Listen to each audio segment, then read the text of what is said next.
Então, pessoal, agora começando a nossa parte 3 da videoaula, nós tínhamos lá, né, a nossa superfície aí de nível t ao quadrado igual a 4px quadrado mais y quadrado, que é o cone de duas folhas, e o ponto P102, e pedir então o vetor normal. E um vetor normal, então, né, a superfície nesse ponto, é exatamente o nosso gradiente, que a gente calculou, né? Normalizou até esse vetor e encontramos então aí o vetor n igual a menos 2 raiz de 5 sobre 5, 0 raiz de 5 sobre 5. Vamos para o nosso GeoGebra. Então tá aí, né, o nosso cone de duas folhas. A gente pode tentar dar um conjunto mais ou menos. Eixo X vermelho, eixo Y verde, eixo Z azul. Então a gente tem o ponto A ali, 1, 0, 2, que está no plano XD, né? Porque a coordenada Y é 0. Aí, o vetor normal, então, é esse daqui, tá? Eu já botei pra gente, tá apontando aí para dentro, esse vetor. E aí a gente observa, então, ele é normal ali, a superfície naquele ponto. E aí a gente observa, então, que o seu oposto,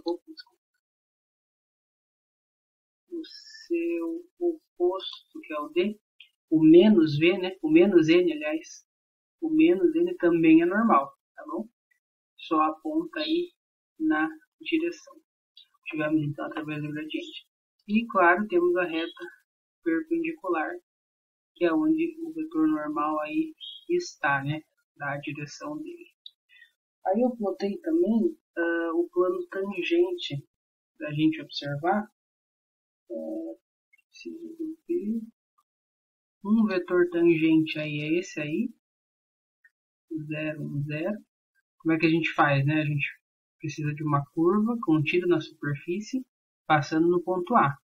Que lá no exercício era ponto P, mas é 1, 0, 2, né? E precisa de um outro para formar o plano. Esse outro aqui é o W. Tá aqui, ó. Outro vetor tangente. Então nós temos dois vetores tangentes aí, a superfície no ponto A. A gente já pode formar o plano tangente formado por esses dois vetores, que é o plano aqui em azul, tá? Tá aí, plano tangente à superfície do nosso ponto, reta normal, passando pelo ponto P, que é perpendicular, né? E os vetores normais, aí, o vetor normal dado pelo gradiente. E agora, pessoal, vamos então para a terceira e última parte, aí, terceiro do conteúdo da nossa videoaula dessa semana, que são os campos conservativos. Claro, quando a gente fala aqui de campos, nós estamos falando então de uma função, né, vetorial, ou seja, com imagem vetorial, e domínio um subconjunto do R2 ou um subconjunto do R3, né? A função vetorial lá da partícula se movendo no espaço, né, dependia só do tempo t, era uma função vetorial com domínio um subconjunto de R. Agora aqui os campos eles têm domínio um subconjunto do R2 ou do R3, chegando em valores vetoriais, aí também pertencentes ao R2 ou ao R3, tá? Então, se a gente começa lá com uma função, né, de 3 variáveis, uma função escalar, tá? De 3 variáveis, uma função escalar. Se a gente calcula, então, o gradiente de f, deixa um espacinho, isso aí a gente definiu, né, como a derivada parcial, derivada parcial.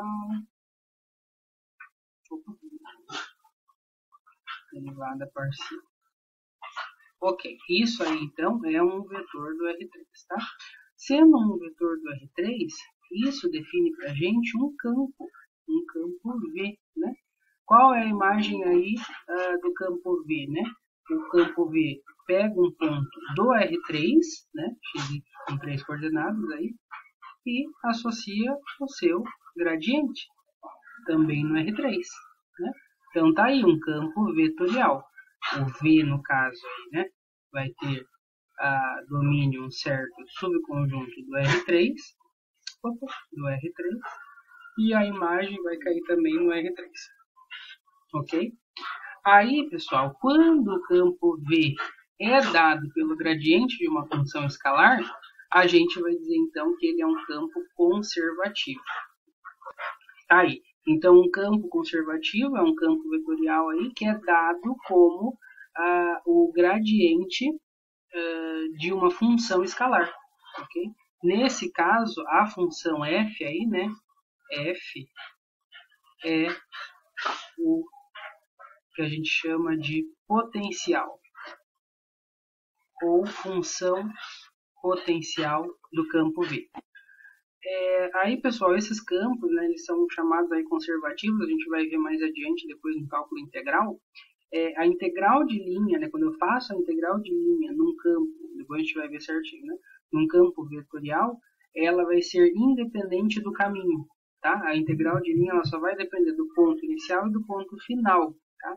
Inclusive, se a gente está num caminho fechado, percorre um caminho fechado, isso é, né, o ponto inicial coincide com o ponto final, essa integral será zero. Fisicamente, aí, né, são campos representando aí sistemas físicos onde a energia é conservada, tá? Não se perde energia, né? Ou o trabalho realizado para mover uma partícula de um ponto até outro independe do caminho traçado, né? E o trabalho total, se o caminho for fechado, por exemplo, se eu movo uma partícula até um ponto P e volto até o meu ponto inicial, meu ponto de partida, esse trabalho é nulo, tá? Então, só para justificar um pouco o porquê do conservativo. Aí, pessoal, exemplos de campos conservativos, né, campos para os quais existe um potencial, são os campos aí gravitacional, né, da força gravitacional, e campos elétricos também, tá? Aí no material do professor Matheus, ele aborda aqui um pouco sobre o campo gravitacional e a equação de Laplace, a gente não vai entrar em detalhes. No fim aqui, ó, existe aqui o Laplaciano, tá? O Laplaciano, ele é o somatório das derivadas de segunda ordem, derivadas parciais de segunda ordem, tá? Del 2f, del x2, mais del 2f, del y2, mais del 2f, del z2. A gente, muito provavelmente, ainda vai voltar, tá? Nesse Laplaciano, principalmente em cálculo 3, quando a gente for ver equações diferenciais, ok? Mas para já, só quis mencionar essa parte do material. Agora, pessoal, a gente vai considerar o seguinte problema. Obter a função a partir do seu gradiente. Por que isso, né? Quando a gente obtém, se a gente tem o gradiente da função, a gente tem esse tal campo, né? E aí a gente quer exatamente obter a função, que é o potencial desse campo. Ou seja, tal que esse campo, no caso conservativo, terá potencial f, né? Será igual ao gradiente de f. Por isso que a gente está considerando esse problema.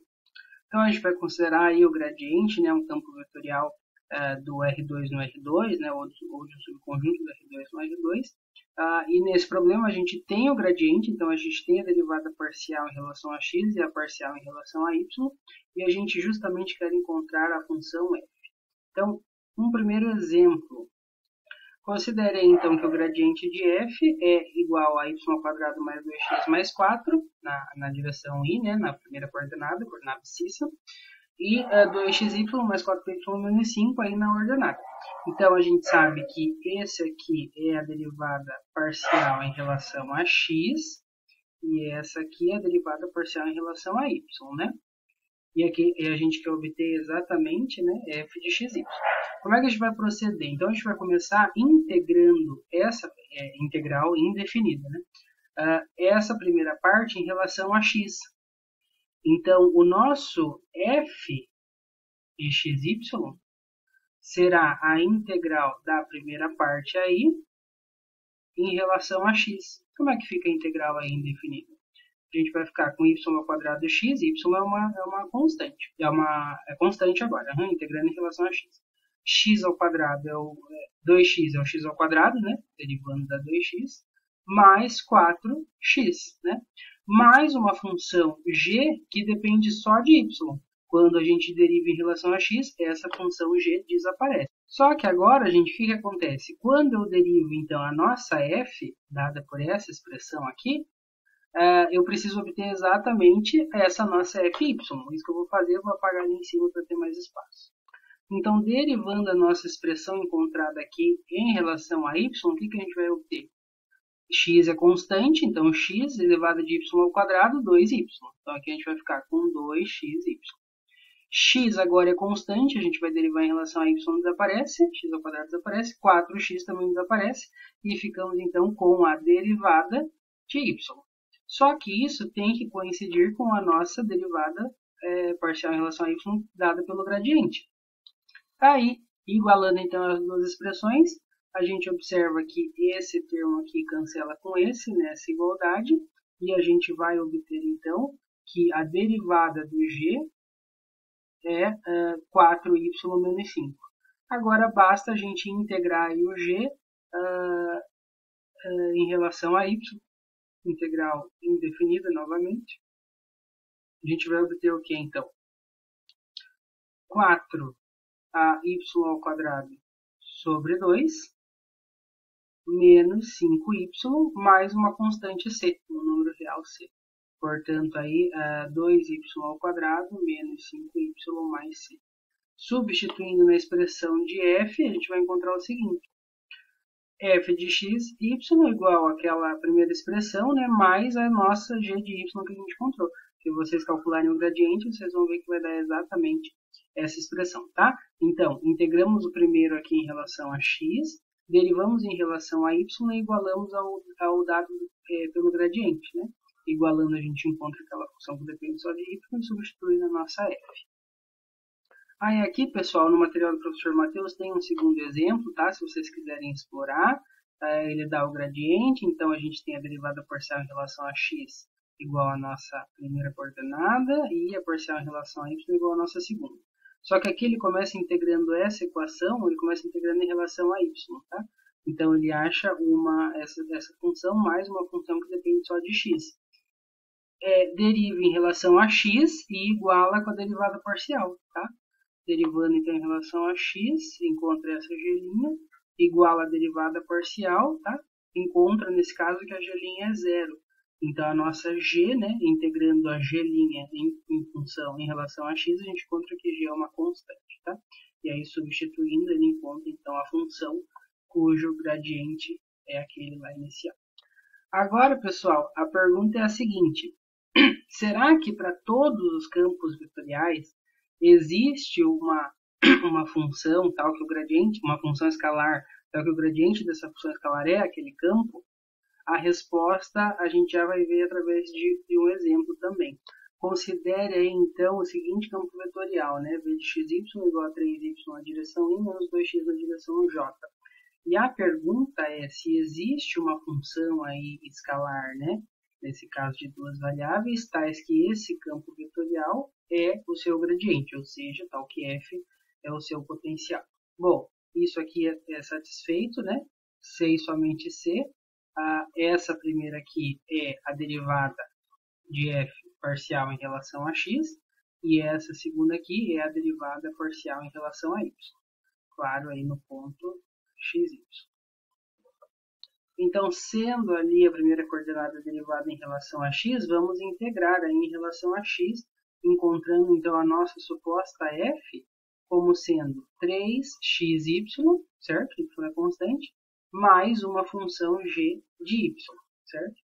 Derivando agora essa nossa expressão de f em relação a y, a gente vai encontrar 3x mais g' de y. Só que essa expressão, sendo a derivada parcial, tem que coincidir exatamente com a nossa segunda coordenada. Então, a gente iguala a menos 2x, ok? E aí, a gente isola o g' de y como sendo menos 5x. Integrando em relação a y, né? Ficaríamos então com g de y igual a menos 5 meios de x ao quadrado. Opa, desculpa, x ao quadrado não, nós estamos integrando indefinidamente em relação a y, então menos 5xy. Substituindo no valor de g de y, a nossa f, pessoal, seria então 3xy menos 5xy menos 2xy.